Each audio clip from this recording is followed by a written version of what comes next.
예, 안녕하세요 여러분들 반갑습니다. 조비에이션 종목에 대해서 함께 살펴보도록 하겠습니다. 우선 뭐 조비에이션 회사에 대한 소개 좀 해드릴게요. 네, 조비에이션 비즈니스 모델. 네, 조비에이션은 전기, 수직, 이착륙 항공기. 네, 도시명 아시죠? 네. 그래가지고 드론처럼 올라갔다가 내려왔다가 도심에서 타고 다니는 거. 네, 조비에이션은 전기, 수직, 이착륙 항공기를 개발하여 도심항공 모빌리티 시장을 선도하고자 합니다. 이 회사의 비즈니스 모델 이톨 이거 이비톨이라고 이비톨 요 발음이 이비톨이더라고요. 이비톨 항공기 개발 전기 동력을 활용한 수지 이착륙이 가능한 항공기를 개발하여 교통 혼잡을 해결하고자 합니다. 상업적 항공 택시 서비스 개발된 항공기를 활용하여 도심 내 항공 택시 서비스를 제공할 계획입니다. 도요타와 같은 글로벌 기업과의 전략적 파트너십을 통해 제조 역량과 시장 진입을 강화하고 있습니다. 조비에이션은 도요타의 상승 모멘텀, 도요타의 추가 투자, 도요타는 조비에 추가로 5억 달러를 투자하여 총 투자액이 8억 9,400만 달러로 늘렸습니다. 이러한 투자는 조비의 기술력과 시장 잠재력을 인정받은 결과로 해석됩니다. 특히 이제 이런 회사들 있잖아요. 아직까지는 이제 크게 재무제표 조금 이따 볼 건데 아직은 그렇게 돈 벌고 있는 회사는 아니거든요. 그래서 투자를 좀 많이 받아야 돼요. 그래서 이런 것들은 이런 회사에게는 긍정적인 모멘텀이라고 볼 수 있죠. 왜냐하면 이제 이 전기 수직 이착륙 항공기 있잖아요. 도심 항공 모빌리티 이런 회사가 상장된 회사도 있었거든요. 상장된 나스닥에 상장된 회사가 있었는데 그 회사가 자금을 조달 못 받아 갖고서 상장 폐지가 된 경우가 있어요. 기술력은 있는데 상장 폐지가 된 경우도 있어요. 그러니까 이렇게 좀 투자를 받아야 돼요. 투자 못 받으면은 운영하는 데서 한계가 있습니다. 그러면 상장 폐지될 수도 있어요. 더 이상 뭐 개발할 수가 없으니까. 여하튼 간에 요거 참고로 알아두시면 좋을 것 같고. 미국의 연방항공청의 꼬리 구조물 테스트를 통과하는 등 기술 개발에서 중요한 진전을 이루었습니다. 네, 이러한 긍정적인 뉴스와 함께 최근 한 달 동안 뭐 46.88% 크게 많이 상승했다는 거죠. 그러면서 투자자들의 관심이 높아지고 있다. 지금은 이제 올라갔다가 살짝 조정받고 있습니다. 7.98달러로. 네, 이런 요소들은 조비 에비에이션이 도심항공 모빌리티 시장에서 선도적인 위치를 차지하기 하는데 기여하고 있습니다. 그다음 여기부터는 애널리스트들의 평가, 애널리스트의 평가 좀 살펴볼게요. 어떻게 보고 있는지.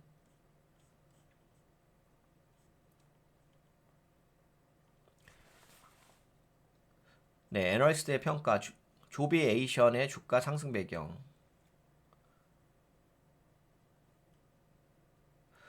여기 캐너코드 J 이렇게 말이고요. 캐너코드하고 그다음에 리덤에서는 A의 그 주요 애널리스트들의 목표 주가를 상향 조정했다. 매수 등급. 캐너코드의 목표 주가는 이 조비에이션에 대해서 9.75달러에서 11.50달러로 상향 조정했다. 조비의 성장 가능성을 긍정적으로 평가했다. 라고 합니다. 여기 볼까요? 애널리스트의 의견과 평가. 캐너코드는 조비에이션에 대해서 11.5 이렇게 말했고요.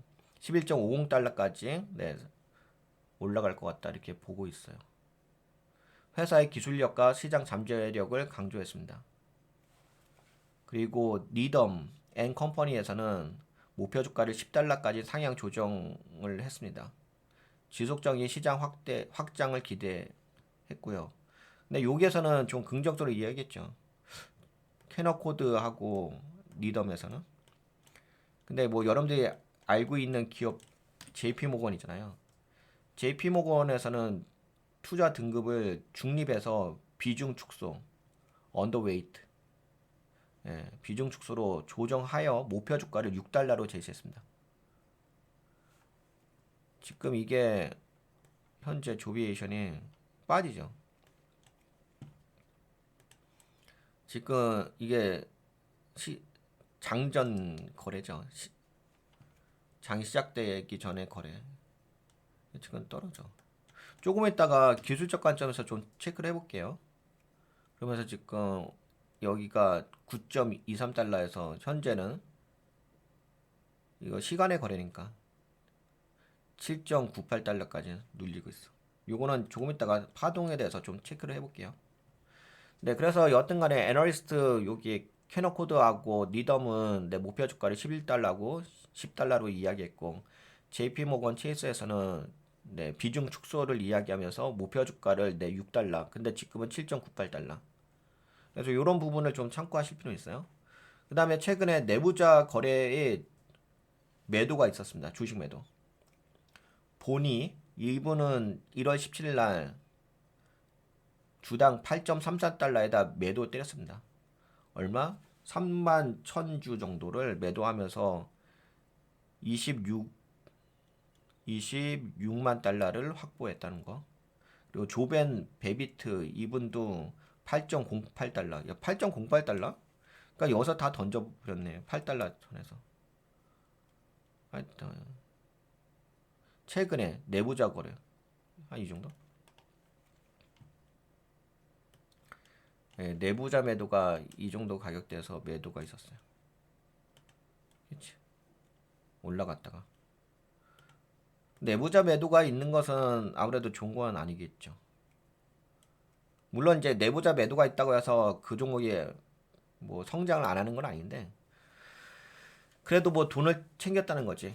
내부자 매도는 총 67만 2,338주로 이 회사 내부 보유 주식의 32.40% 많이 차지하지 않나요? 그러니까 100%라고 한다면 거기서 32.40%니까 내부자 물론 뭐 거의 70% 정도는 있는데 그래도 많이 매도 때렸지 요번에. 이러한 내부자 매도는 투자자들에게 혼합된 신호를 줄 수 있으며 향후 회사의 주가에 영향에 미칠 가능성이 있습니다.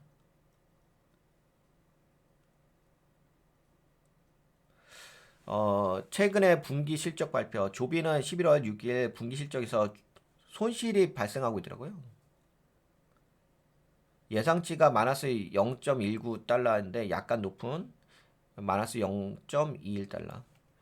근데 이 손실은 지속적으로 발생할 수밖에 없는 것 같아요. 아직까지 수익이 없어요, 수익이. 매출이 살짝 발생한 거 보이긴 했었는데 이 회사가 상장한 지가 5년 차거든요. 네, 5년 차인데 이번에가. 그래서 뭐 재무는 매우 안 좋아요. 근데 조금 이따 보면서 이야기할게요. 그리고 총 매출은 뭐야? 총 매출이 28만 달러? 28만 달러로 되게 적죠. 100만 달러도 안 돼. 너무 적어. 28만 달러. 로 애널리스트의 기대치 6만 달러 뭐를 6만 달러 0.006 100만 달러를 초과했으나 여전히 초기 단계의 기업으로서 수익성이 부재한 상태입니다. 수익률의 마진도 많았어요. 그래서 재무는 솔직히 볼 거 거의 없어요. 그래도 보긴 볼게요.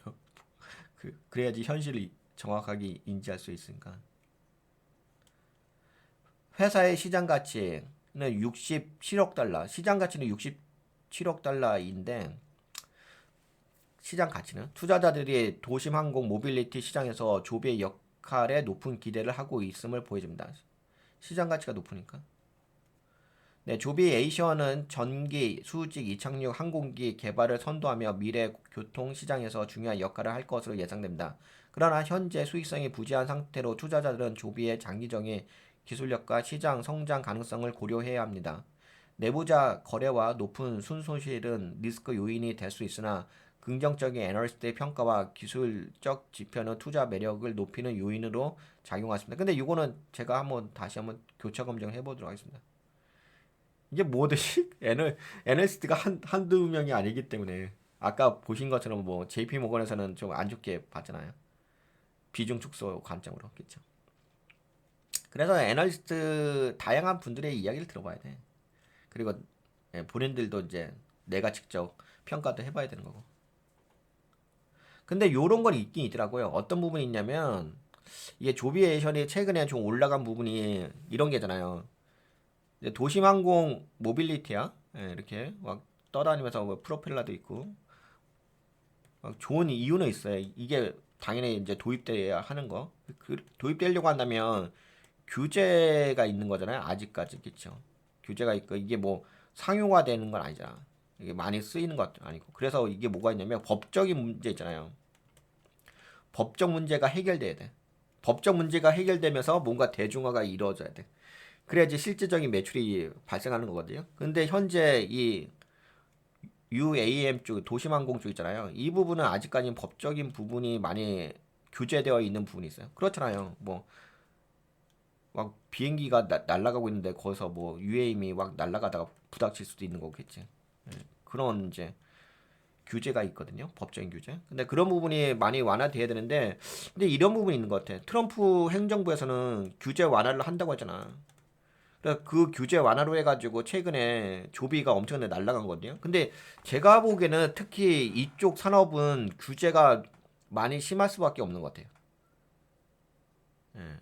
아, 그렇잖아. 기존 비행기가 있는데 그거 막 부닥칠 수도 있고.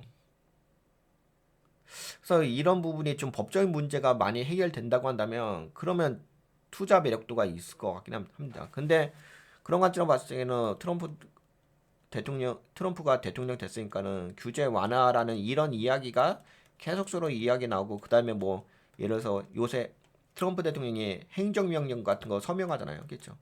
그러면서 뭐 도시명 항공 모빌리티에 대해서 뭔가 서명했다. 규제 완화 서명했다. 그렇게 되면 엄청나게 올라갈 수가 있긴 하겠지. 그래서 제가 보기에는 이 조비에 대해서는 매출도 매출이겠지만 가장 중요한 것은 법적 규제가 좀 많이 풀리게 된다는 소식이 들리고 그 다음에 또 트럼프 행정부에서 이쪽에다가 돈을 투자한다라는 그런 이야기가 나오게 되면은 이쪽의 주가는 다시 한번 올라갈 수는 있을 것 같긴 한데 아직까지는 그런 소식은 없습니다. 네, 조비에이션의 기술 혁신과 특징 그런 관점에서 좀 이야기해 볼게요. 조비에이션의 기술 혁신과 특징 조비는 도심항공 교통의 패러다임을 바꿀 수 있는 eVTOL 항공기를 개발 중에 있습니다. 근데 아까 말씀드린 것처럼 이쪽에 개발하는 회사들이 몇몇 회사들이 있는데 그 어떤 회사는 상장되어 있다가 상장 폐지가 됐어요. 이게 뭐 상용화 계속 늦어지니까 운영 비용이 없다 보니까. 그러니까 약간 좀 애매한 부분이 있어요. 좀 조심스러운 부분이 있어요. 상장 폐지된 기업도 있으니까 나스닥에서 이쪽 사업을 하다가. 그래서 무조건 좋다고만 볼 수는 없어요. 그래서 아까 전에 이야기한 것처럼 도요타인가요? 도요타에서 투자했다고 했잖아. 그러니까 계속적으로 투자금이 들어와야 돼요. 저는 그게 핵심인 것 같아요. 그러니까 두 가지가 이 종목의 핵심. 투자가 지속적으로 들어와야 되는 부분이 있고, 그 다음에 법적인 문제가 좀 해결되는 부분, 규제 완화가 해결되는 부분. 그런 부분이 된다고 한다면 이쪽 산업에 대해서는 전망이 밝죠. 기술력도 있고 하니까.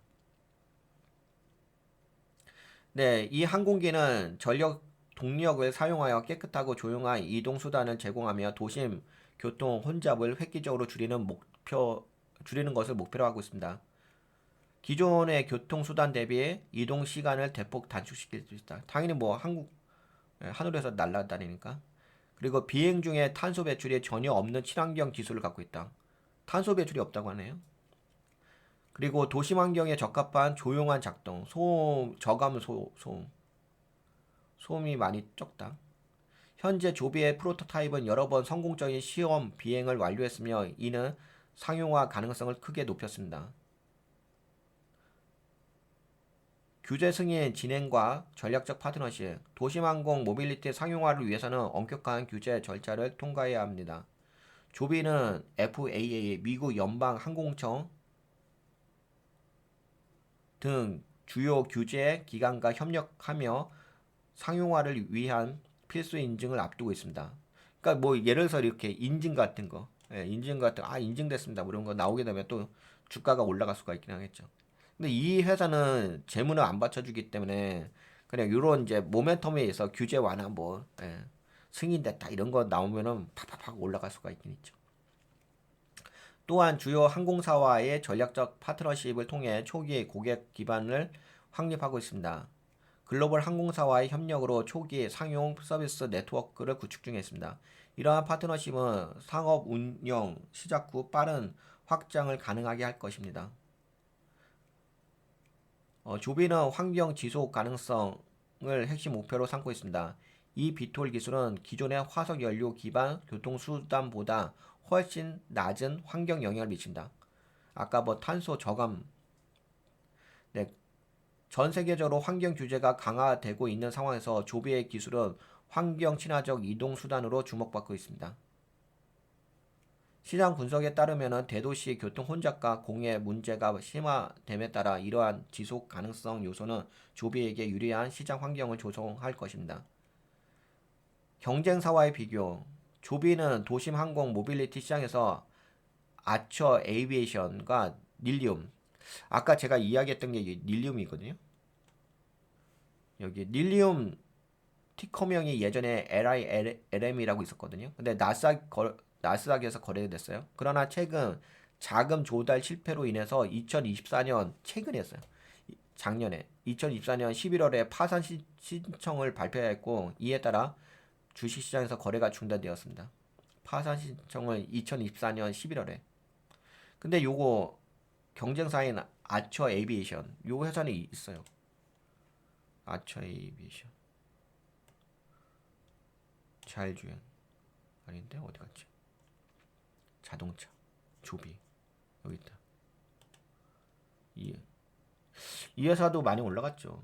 이 회사는 많이 올라갔다. 근데 이 회사가 지금 차트가 그 조비에이션하고 비슷해요. 조비에이션도 이런 식으로 해가지고 움직이고 있잖아. 얘도 이 종목도 마찬가지로 이렇게 해가지고 이렇게 올라가고 있거든. 차트가 비슷해. 근데 제가 보기에는 지금은 조정 타임으로 보여요. 조정 타이밍. 왜냐면 이런 자리가 플래그 자리이기 때문에 플래그 자리는 조정 타임이거든요. 이것도 지금 빠졌다가 반등해서 올라온 자리거든. 그러면 이거 그쵸? 이것도 저항대죠. 이거는 아처 에이비에이션의 종목이에요. 올라갔다가 저항대 걸리면서 빠지는 자리잖아. 이게 지금 물론 아직까지 정규 시장은 아닌데 시간의 거래에서 정규 시장 외 거래에서 움직이는 하지만 단기 저항대 있긴 있죠. 하여튼간 여기는 아직까지 플래그 자리긴 합니다. 좀 조심스럽게 접근해야 될 자리.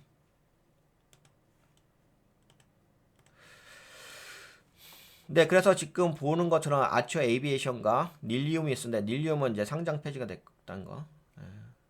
조비의 경쟁력. 조비는 경쟁사보다 빠르게 인증 절차가 진행 중에 있다. 그러니까 아까 이야기했잖아. 인증 절차. 지속적인 기술 혁신과 테스트를 통해 높은 신뢰성을 입증하고 있다. 주요 항공사와 협력을 통해 초기 상용화에서 경쟁력 우위를 확보할 수 있다. 요게 이제 조비의 경쟁력이라고 볼 수 있겠고. 근데 아까 보니까는 이 아처 에이비에이션 종목이 더 많이 올라가긴 했죠. 주가로 봤을 때는. 근데 차트는 거의 비슷해요. 네, 시장 애널리스트들은 조비에 대해 낙관적인 평가를 내놓고 있습니다. 투자자들은 조비가 도심 항공 교통 시장에서의 선도적 위치를 기반으로 장기적인 성과를 낼 것으로 기대합니다. 조비의 주식은 초기 기술 회사의 성장 잠재력과 유사하다는 평가를 받고 있습니다. 현재 주가는 상승세를 보이고 있으며 상용화 서비스가 시작되는 2025년 이후 더 높은 성과가 예상됩니다. 상용화 서비스 만약에 있게 되면은 많이 올라가긴 하죠. 당연히 지금보다도. 미래 전망과 잠재적 과제. 조비의 상용화 성공은 기술, 규제, 비용, 구조 등 다양한 과제의 해결 여부에 달려 있습니다. 특히 확정성과 규제 완화는 장기적인 성공의 핵심 요인으로 작용할 것입니다. 그렇죠? 이게 규제 완화. 그러나 초기 기술 개발의 성공과 강력한 시장 지원을 고려할 때 조비는 도심 항공 교통 시장의 혁신을 이끌 유력한 후보로 평가됩니다. 조비 에비에이션은 기술적, 환경적, 경제적 트렌드가 교차하는 지점에서 미래 교통의 새로운 표준을 제시하고 있으며 이는 투자자들에게 매력적인 기회를 제공하고 있습니다. 뭐 이렇게 이야기가 있어요. 여기까지 좀 조비에 대해서 좀 살펴봤고요. 약간 이제 저런 거 읽어보면은 개념이 잡히죠. 투자 전략에 대한 개념이 어느 정도 잡힐 거예요.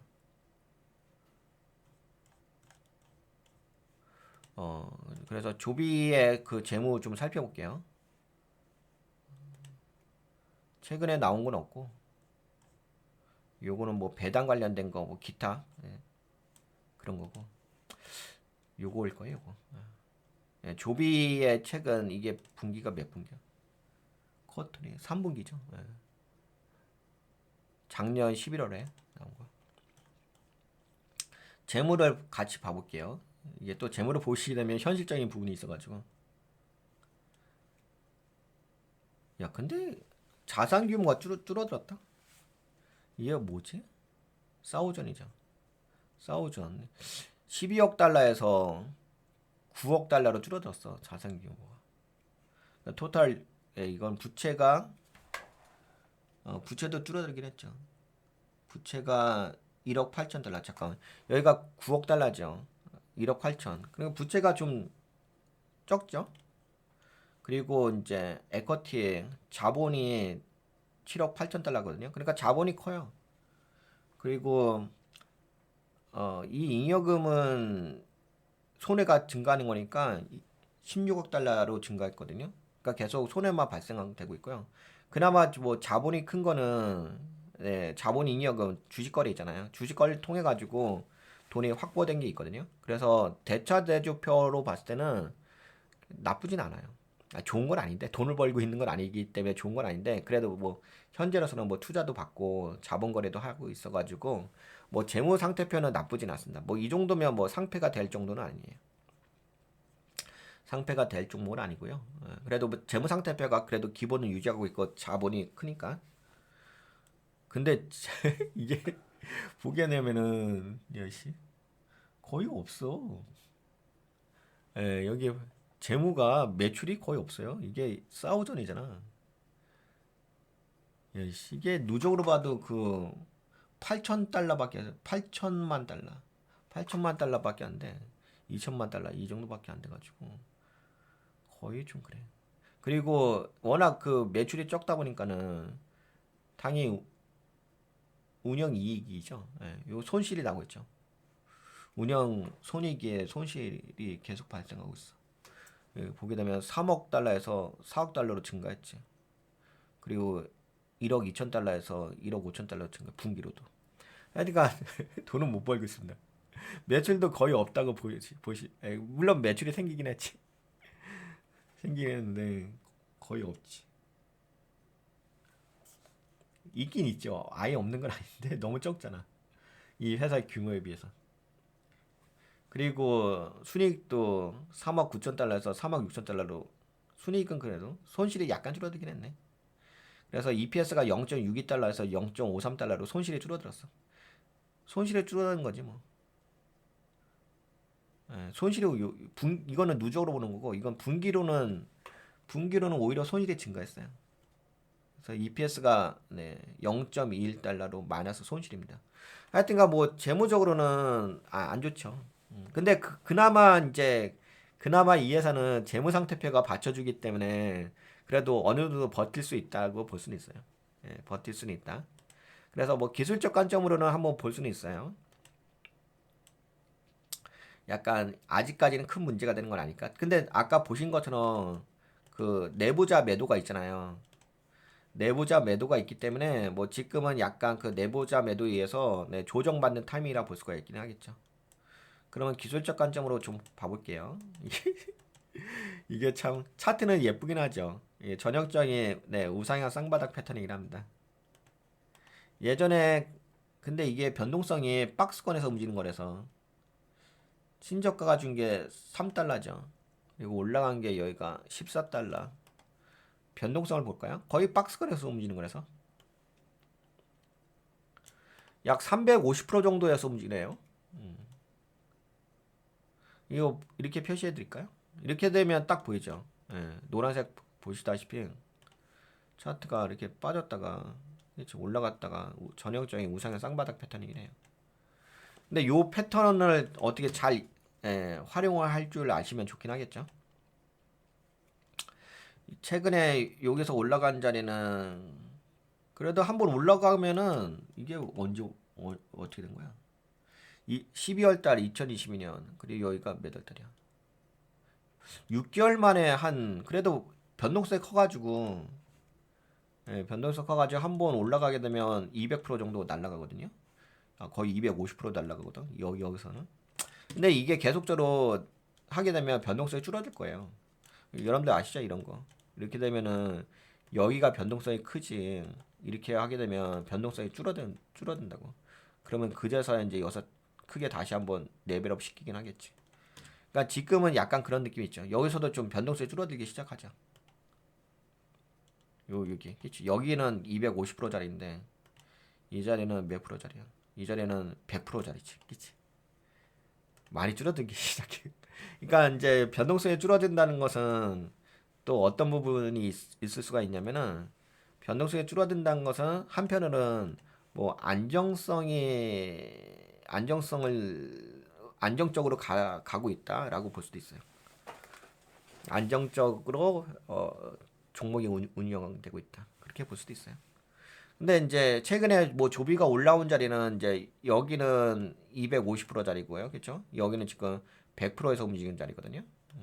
그러니까 차이가 크죠. 포지션별로 투자 전략이. 뭐 그럼에도 불구하고 보시다시피 네, 전자가를 높여가고 있는 건 있어요. 여기서 그치. 전자가를 높이면서 차트가 예쁘게 만들어지는 거 있어. 차트는 진짜 예쁜 차트예요. 뭐 여러분들 다 아시겠지만 차트는 예쁩니다.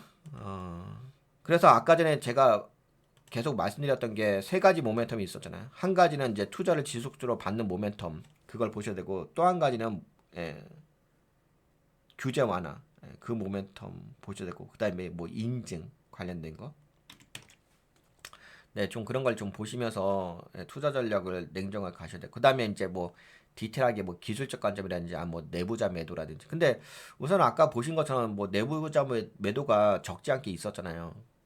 30% 정도가 내부자 매도가 있었을까? 그러면 뭐 지금은 조정이 나올 수밖에 없는 포지션이긴 하겠죠. 그리고 이미 한 차례 그 트럼프 트레이드에 의한 수혜 섹터의 그 종목으로 해가지고 한 번쯤 올라갔으니까 지금은 좀 떨어질 수가 있긴 하겠죠. 뭐 차트도 딱 보게 나면 패턴이 나왔죠. 여기 보시되면은 패턴이 이렇게 봐봐. 딱 보이지 않나요? 여러분들 다 아시다시피 헤드 앤 숄더 패턴 나오죠. 여기가 살짝 높잖아, 그치? 이쪽 어깨가 살짝 여기가 왼쪽이죠. 왼쪽 어깨가 오른쪽 어깨보다 살짝 높잖아, 그치? 그러면 이렇게 헤드 앤 숄더 패턴 나오죠. 그래서 지금 헤드 앤 숄더 패턴이 나올 수 있는 포지션이기 때문에 뭐 그렇게까지 편한 자리는 아니죠. 근데 이제 헤드 앤 숄더 패턴 나왔다가 보통 이제 헤드 앤 숄더 패턴 나오게 되면은 이 자리에서 이렇게 빠져버리거든. 이렇게 가다가 하겠죠. 여기서 이제 장난치겠죠. 그래서 빠지다가 장난치다가 하겠죠. 그러다 이렇게 내려 꽂겠죠. 근데 그게 아니라 그냥 여기서 이 정도에서 여기서 지지하고서 그냥 플래그만 만들어주고서 밀리게 된다고 한다면 그러면 다시 올라갈 수도 있긴 하겠죠. 이렇게 빠지지 않는다면 여기 이렇게 골파기 때려주지 않는다고 한다면. 근데 지금은 아무래도 여기 헤드 앤 숄더 패턴 자리니까 그렇죠. 요 오른쪽 어깨 자리기 때문에 여기 약간 좀 약세 자리긴 해요. 지금 자리는. 지금 이제 변동성도 있고 약간 조정을 줄 수 있는 거. 그래서 아까 그 JP 모건 체이스인가요? 어, 돌파갭?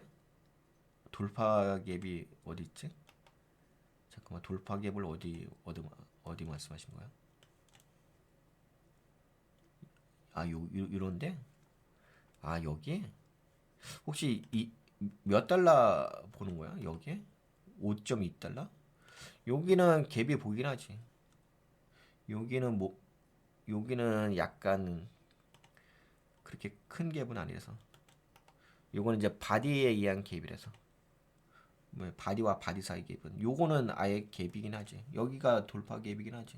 맞나? 맞죠, 여기가 돌파 갭이지. 한 5.3달러 이야기하는 거죠. 예. 11월 줬죠? 11월 초. 그쵸? 예, 여기 맞네. 네, 여기를 좀 살려주면 괜찮겠죠. 근데 뭐 여기는 살려줄 것 같아요. 예, 그래도 여기 이 자리는 살려줄 것 같아요. 왜냐면 지지 라인이니까. 근데 여기서 이제 여기가 좀 중요할 것 같아. 이 자리. 이 자리에서 이제 플래그를 어떻게 주느냐에 따라서. 근데 만약에 플래그를 그렇게까지 오래 주지 않고서 여기서 뭐 살짝 여기서 살짝 하다가 뭐 예를 들어서 뭐 트럼프의 행정명령 그런 거 뭐 좋은 거 설명하게 되면 갑자기 여기서 조금 하다가 평 갈 수도 있죠. 그래서 이제 이 종목은 이제 여기서 잘 모니터링 해주셔야 돼. 여기서 잘 모니터링 해주시게 되면은 근데 아직까지는 기간 조정이 있는 포지셔닝이에요. 이거 지금도 좀 빠지고 있으니까, 그죠? 여기도 올라오다가 딱 보이죠? 예, 올라오다가 네, 딱 저항대 걸린 자리, 그치? 딱 보이지? 여기. 그리고 좀 빠지는 하락장악 견을 났지. 근데 여기가 제가 보기에는 1차 지지 라인 자리가 7.6달러 정도 될 것 같은데. 7.6달러. 네겠죠. 요런데. 그죠. 네, 여기에 딱 보이시게 되면 여기가 이제 완충지대니까 그치. 이런 데가 이제 완충지대라고 하죠. 그럼 요런 데가 이제 1차 지지라 이제. 그래서 만약에 뭐 여기 범위 내에서만 움직인다. 7달러는 여기가 깨지는 자리지. 그러니까 이거는 이렇게 보시면 돼. 어떻게 보시냐면 되면 이렇게 돼 있죠. 그럼 여기가 7.6달러짜리지. 그럼 여기가 1차 지지 라인이잖아. 지지 라인의 상단선이죠. 그리고 여기가 요 캔들을 중심으로 해가지고 여기 아래가 뭐냐면 저가가 7.04달러거든. 그러면 7달러를 깨게 되면 만약에 7달러를 깨게 되면은 아까 여러분들이 말씀하셨던 거 여기 갭매크로 내려올 수가 있겠지. 5달러까지. 여기까지 내려왔지. 근데 통상적으로는 잘 깨지는 않아요. 요 자리가 통상적으로 여기가 완충지대이기 때문에 7달러에서 7.6달러 여기가 잘 깨지진 않습니다. 그래서 현재로서는 근데 깨지게 되면은 여기까지 떨어져요. 이거는 좀 많이 조정을 받는 거고 제가 보기에는 이 자리가 잘 깨지진 않을 거예요. 그러면 여기서 올라갔다가 이렇게 조정 주고서 올라갔다가 조정 주소 이렇게 하다가 그다음 기간 조정 주소 날려버리게 되면 잘 올라갈 수가 있겠지.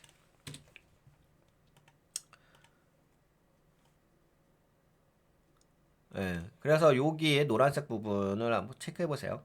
근데 좀 심각해지는 것은 7달러 깨지게 되면 네, 여기까지 5달러까지 떨어질 가능성이 크고요. 근데 7달러를 안 깨고 7달러에서 7.6달러 여기 범위 내에서만 좀 지지를 해주게 된다면은 그러면은 플래그 줄 거야. 그러다가 타이밍 노리다가 뭔가 좋은 소식이 나오면은 움직일 수가 있긴 하겠지. 기간 조정 준 다음에. 그렇게 보시면 될 것 같아요. 파동은. 근데 지금은 이제 숄더 패턴이니까 오른쪽 숄더 패턴이니까 하락장 캔들 나왔으니까 아무래도 이제 지금은 이제 조정 구간이긴 하겠죠. 공매도는 뭐 그렇게까지 근데 공매도는 그래 그렇게까지 큰 건 아닌 것 같은데요. 그래 뭐 일반적인 박스권에서의 공매도 정도고 밀성한 잔고도 뭐 그렇게 증가하고 있는 건 아니죠. 근데 미성한 잔고 수는 증가하지 않았는데 공매도량은 살짝 증가한 거 있네요. 1,900만 주에서 2,000 주로. 근데 뭐 아니 근데 공매도는 그렇게까지 신경 쓸 영역은 아니에요. 아니 물론 이제 신경 쓸 때 있어요. 저 공매도를 언제 신경 쓰냐면은 예를 들어서 막 떨어졌는데 이제 공매도가 좀 다르게 나올 때가 있어요. 그때는 볼 수 있는데 그냥 요 정도 플래그 자리에서 나오는 공매도는요. 그냥 잔파동의 공매도예요. 그래서 뭐 잔파동의 공매도까지 신경 쓰면서 할 영역은 아니고.